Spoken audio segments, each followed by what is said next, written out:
Ito pa po, bilang press officer ng Malacanang, kilala kayo sa using uniform sa public kung ang isang balita, lalo na pag involve ang presidente natin at ang gobyerno.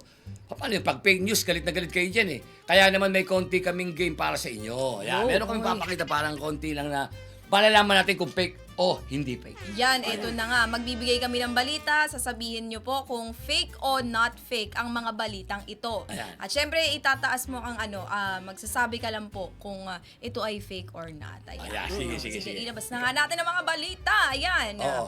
Ito po yung unang balita. Ito yung lagi ko pong nadidinig ito eh. Siyempre ako bilang mamamayan ng Pilipinas, nandun po yung pagiging concern ko sa ating Pangulo dahil siya yung tatay natin ng buong bansa. Balita po ba yun? Totoo ba bang may sakit na maluba si ating Presidente, PBBM? Hindi man lubha. Sabi ng Pangulo, hindi siya life-threatening. Oo. So, nagkasakit, may ininda, sumakit yung tiyan niya. Pagkaraniwan, ganun So, na. pangkaraniwan siya. Siguro, kasi pag sinabi natin mga medical term, parang iisipin mo, ay, Malala Oo. na. oo, diverticulitis. Nung una ko nadinig yan, sa totoo lang, sabi ko, ano po ulit yun, sir? Hindi ko talaga alam. Hindi, tama, Ano yun, oo. sir? Oo. Oh, yung pala, is sabi ka kasi na-stress. Yung stress. Na-stress siya siguro sa ano niya, sa diet niya. Kaya nagkaroon siya ng, binigyan siya ng soup diet. O sabaw ka lang. Hindi ka muna sa mga malitigas Sa sa meat. pagkain. Kaya ano po Oo. ito?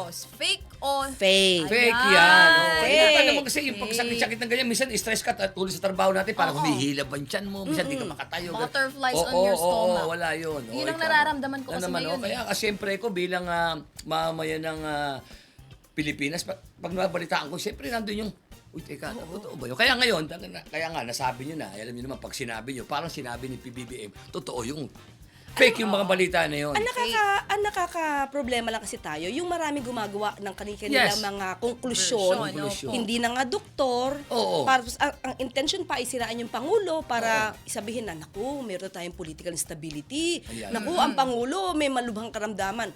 Alam mo naman kung saan nanggagaling yun. Oo, alam Sa naman mga natin. pusit. Oo, mga Sa mga pusit. pusit Oo, na siyempre, may tama. timatang, Tama, maitim. oo. Alam mo naman yan, may napanood nga ako. Tama, eh. I mean, yung nag-spread, nagpapalabas Papalabas. ng Nagpapalabas. itim. Yun. Yan, kaya pala pusit ang gusto nyo. no? Yes. Ito pa mga